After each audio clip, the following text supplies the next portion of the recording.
Bismillahirrahmanirrahim. Assalamualaikum warahmatullahi wabarakatuh. Yang terhormat kepada Bapak Imam SPD MPD serta teman-teman yang saya cintai. Untuk kali ini saya akan mempresentasikan dari kelompok 5 yang berjudul Komunikasi dan Perspektif Dominan.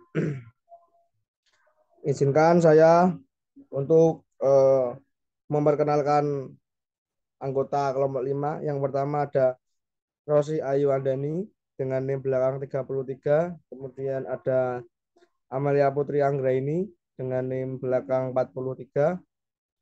Yang nomor 3 ada Hanifah Prilia Huda dengan NIM belakang 76. Dan saya sendiri Rama dari Dwi Sakti dengan NIM 77. Untuk topik yang akan dibahas itu ada 4. Yang pertama ada teori masyarakat massa, kemudian ada difusi dan inovasi. Yang ketiga, difusi, inovasi, dan modernisasi. Dan yang terakhir ada peran media massa dalam perkembangan. Untuk teori masyarakat massa akan dijelaskan oleh saya sendiri. Next. Ya. Teori massa dan teori masyarakat dan massa adalah teori yang menekankan ketergantungan timbal balik antara institusi, institusi pemegang kekuasaan dan integrasi media terhadap sumber kekuasaan sosial dan otoritas. Next.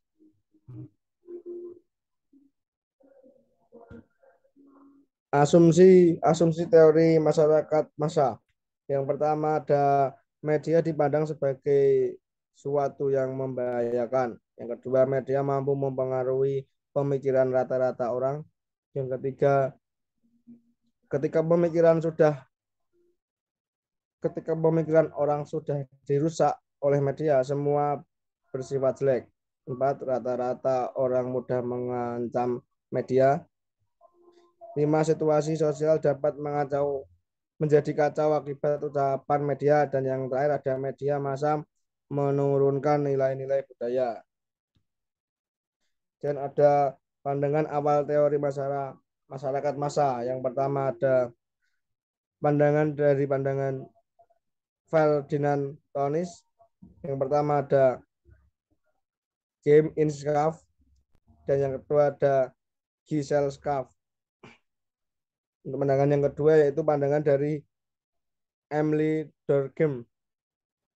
Yang pertama ada solidaritas mekanik dan yang kedua ada solidaritas organik.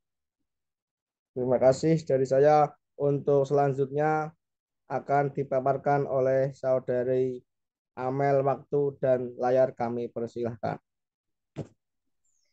Baik, di sini saya akan menyampaikan materi yang kedua yaitu difusi dan inovasi. Difusi dan inovasi adalah suatu proses penyebaran serapan ide-ide atau hal-hal yang baru dalam upaya untuk merubah suatu masyarakat yang terjadi secara terus-menerus dari suatu tempat ke tempat yang lain. Dari suatu kurun waktu ke kurun waktu berikutnya, dari suatu bidang tertentu ke bidang lainnya, kepada sekelompok anggota dari sistem sosial. Kemudian ada 3 karakteristik. Yang pertama, ada karakteristik ide inovasi. Pada karakteristik ide inovasi ini dibagi menjadi 5 bagian. Yang pertama, keuntungan relatif. Yang dimaksud pada keuntungan relatif ini adalah merupakan tingkatan di mana suatu ide dianggap suatu yang lebih baik daripada ide-ide yang sebelumnya secara ekonomis menguntungkan. Yang kedua adalah kesesuaian. Yang dimaksud adalah sejauh mana masa lalu suatu inovasi dianggap konsisten dengan nilai-nilai yang ada, pengalaman masa lalu, dan kebutuhan penerima. Yang ketiga ada kerumitan. Kerumitan yang dimaksud adalah suatu tingkatan di mana suatu inovasi dianggap relatif sulit dimengerti dan digunakan. Yang keempat, kemungkinan untuk dicoba adalah suatu tingkatan di mana suatu inovasi dalam skala kecil. Dan yang kelima, mudah diamati. Yang dimaksud adalah suatu tingkatan di mana hasil inovasi mudah dilihat sebagai keuntungan teknis ekonomis sehingga mempercepat proses adopsi. Kategori yang kedua adalah penggunaan inovasi. Pada kategori ini dibagi menjadi 5 bagian juga. Yang pertama adalah inovator.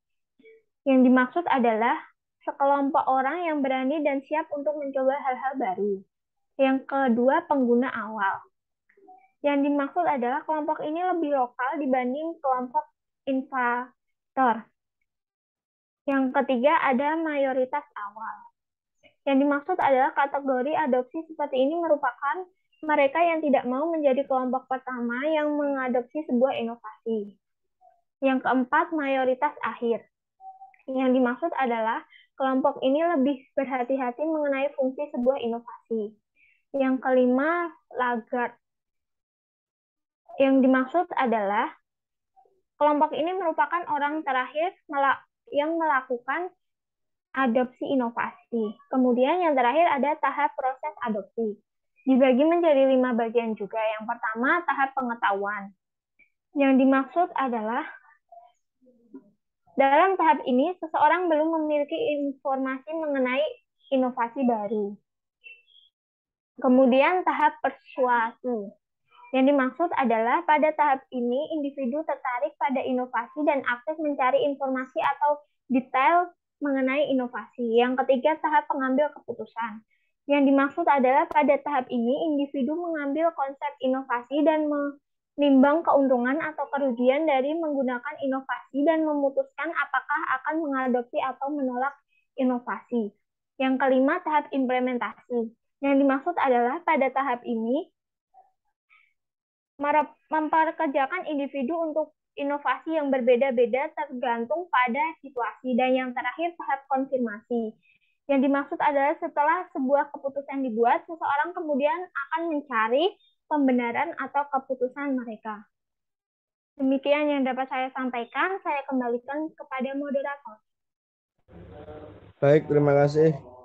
Untuk materi selanjutnya akan disampaikan oleh Saudari Hanifah. Waktu dan layar kami persilahkan. Baik, terima kasih moderator atas kesempatannya. Untuk materi yang ketiga, yakni mengenai difusi inovasi dan modernisasi. Jadi, inovasi itu lebih menekankan adanya sesuatu yang diamati sebagai sesuatu yang baru bagi individu atau masyarakat. Sedangkan modernisasi ini menekankan adanya proses perubahan dari yang tadinya tradisional menuju modern, dari yang belum maju menjadi maju, dari negara miskin menjadi negara yang berkembang atau bahkan negara maju. Next slide.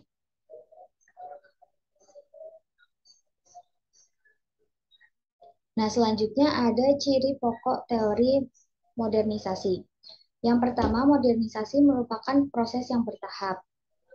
Lalu yang kedua, modernisasi merupakan perubahan yang bersifat progresif. Jadi sifatnya menuju yang lebih baik gitu. Lalu yang ketiga, modernisasi memerlukan jangka waktu yang panjang. Seperti yang kita ketahui bahwa bangsa Indonesia telah melewati proses yang panjang dan sangat lama untuk menuju ke arah yang lebih maju. Selanjutnya, mengenai ciri masyarakat modern, yang pertama yaitu heterogen. Jadi, masyarakat ini itu erat kaitannya dengan masyarakat yang multikultural, yaitu terdiri dari etnis serta suku yang berbeda dalam suatu wilayah tertentu. Yang kedua, masyarakatnya itu memiliki sistem pelapisan terbuka. Jadi maksudnya adalah terbuka terhadap perubahan zaman yang dipengaruhi oleh adanya globalisasi dan dapat menyebabkan pengelompokan lapisan sosial itu memudar. Yang ketiga, mobilitas masyarakat tinggi. Jadi terjadinya perpindahan penduduk yang sangat tinggi dari desa ke kota. Lalu yang keempat, memiliki pemikiran yang objektif. Jadi masyarakat modern ini sudah memiliki pemikiran yang lebih objektif dalam memandang suatu hal karena melihat adanya banyak perubahan serta menerima perbedaan yang ada pada masyarakat. Next. Selanjutnya ada tahapan masyarakat modernisasi yang terbagi atas 5 tahap. Yang pertama, tahap masyarakat tradisional. Nah, ciri tahap masyarakat tradisional ini yang pertama itu tingkat produksi per kapita dan tingkat produktivitas para pekerja masih sangat terbatas. Lalu struktur sosial dalam pertanian yang masih bersifat hierarkis, di mana anggota masyarakat kemungkinan kecil mengadakan mobilitas vertikal, dan hubungan keluarga dan kesukuan itu masih sangat besar pengaruhnya terhadap organisasi masyarakat dan dalam menentukan kedudukan seseorang. Lalu kebijakan pemerintah pusat juga masih dipengaruhi oleh tuan tanah yang berkuasa di daerah. Untuk tahap yang kedua yaitu tahap prasyarat lepas landas. Tahap ini dibedakan menjadi 2 ciri. Yang pertama, tahapan yang dicapai oleh negara-negara seperti Eropa, Asia Timur, Timur Tengah, dan Afrika yang dilakukan dengan merombak masyarakat tradisional lama yang sudah ada. Nah, sementara ciri yang kedua yaitu tahapan yang dicapai oleh negara-negara seperti Amerika Serikat, Kanada, Australia, dan Selandia Baru yang dilakukan tanpa merombak masyarakat tradisional lama yang sudah ada. Memasuki tahap yang ketiga yaitu tahap lepas landas. Ciri tahap lepas landas ini berlakunya kenaikan penanaman modal yang produktif dari 5% atau kurang menjadi 10% dari produk nasional neto. Lalu juga terjadi perkembangan satu atau beberapa sektor industri dengan tingkat laju pertumbuhan yang tinggi. Dan juga terciptanya suatu kerangka dasar politik, sosial, dan institusional yang akan menciptakan segala gejolak-gejolak untuk membuat perluasan di sektor modern. Dan pada tahap ini juga potensi eksternalitas ekonomi yang ditimbulkan oleh kegiatan lepas landas menyebabkan pertumbuhan akan terus-menerus terjadi. Tahap yang keempat yaitu tahap menuju kematangan. Cirinya, keadaan perekonomian terus-menerus bertumbuh meskipun kadang-kadang disertai dengan laju yang fluktuatif. Terjadi perluasan pemakaian teknologi modern secara menyeluruh pada kegiatan-kegiatan perekonomian. Lalu timbul industri-industri dengan cepat dan tertinggalnya industri-industri lama, sehingga barang-barang yang dulu didapatkan secara impor sekarang mampu memproduksi sendiri di dalam negeri. Nah, tahap yang terakhir yaitu tahap konsumsi tinggi, yang mana pendapatan per kapita itu sudah meningkat sampai pada satu titik di mana sejumlah besar orang dapat membeli barang-barang konsumsi selain kebutuhan pokok seperti sandang, pangan, papan. Nah, baik, untuk slide selanjutnya saya kembalikan kepada moderator. Baik, terima kasih untuk materi yang ketiga, dan untuk topik yang terakhir akan disampaikan oleh saudari Rosi. Kami waktu dan layar kami persilakan. Baik, terima kasih kesempatannya. Jadi, saya akan menjelaskan mengenai pendekatan modernisasi. Jadi, teori modernisasi ini berfokus pada kehidupan masyarakat pramodern, beserta cirinya yaitu kehidupan, gejala sosial, serta struktur kehidupan dalam berbagai aspek baik ekonomi, politik, industri, pendidikan, dan lainnya yang menghasilkan perubahan masyarakat berjadikan masyarakat modern. Jadi untuk pendekatan modernisasinya itu yang pertama itu ada pendekatan sosial psikologis, yaitu merupakan studi tentang motivasi prestasi, kepribadian masyarakat, dan motivasi inovatif. Lalu untuk pendekatan yang kedua ada teori komunikatif, yaitu merupakan studi tentang perubahan komunikasi masyarakat tradisional dan modern, perubahan komunikasi personal langsung maupun tidak langsung. Untuk yang ketiga itu ada pendekatan nation building, yaitu merupakan studi pembangunan negara berkembang dan pengalihan loyalitas lokal pada tingkat yang lebih luas. Lalu ada menciptakan kesadaran nasional. Untuk pendekatan yang terakhir ada political culture, yaitu merupakan studi untuk penyesuaian kultural sistem politik pada tuntutan-tuntutan modern dalam berbagai kemampuan dan kriteria hasil yang diperlukan, kapasitas usaha, dan kapasitas kemakmuran. Next slide. Lalu ada peran media massa dalam perkembangan. Peran media massa dalam perkembangan itu media massa dan media dan komunikasi pembangunan berkolaborasi untuk membentuk perubahan ke arah pembangunan negara. Jadi selain itu media massa itu juga mempunyai dampak yang positif apabila dampaknya menuju proses modernisasi. Misalnya sosialisasi gaya hidup yang positif dan modern yang tidak menimbulkan pengikisan budaya lokal setempat. Contoh konkret dalam kehidupan sehari-hari yaitu fungsi media dalam menginformasikan ilmu pengetahuan, inovasi, pendidikan maupun teknologi. Sekian dari saya kembalikan kepada moderator. Baik, terima kasih untuk Saudara Rosi. Di sini saya akan menyimpulkan bahwa teori masyarakat massa menjelaskan mengenai hubungan masyarakat dengan media yang tidak dapat dipisahkan, yang mana media memiliki kekuatan mengenai pengaruh di dunia sosial. Difusi inovasi adalah suatu proses penyebaran serapan ide baru, upaya untuk merubah suatu masyarakat menjadi secara terus-menerus dari suatu tempat ke tempat yang lain, dari suatu kurun waktu ke kurun waktu yang berikutnya. Inovasi menekankan adanya suatu yang diamati sebagai suatu baru bagi individu atau masyarakat, sedangkan modernisasi menekankan adanya suatu perubahan tradisional ke modern, dari yang belum maju ke sudah maju, ataupun ke negara miskin menjadi negara yang berkembang, bahkan negara yang maju.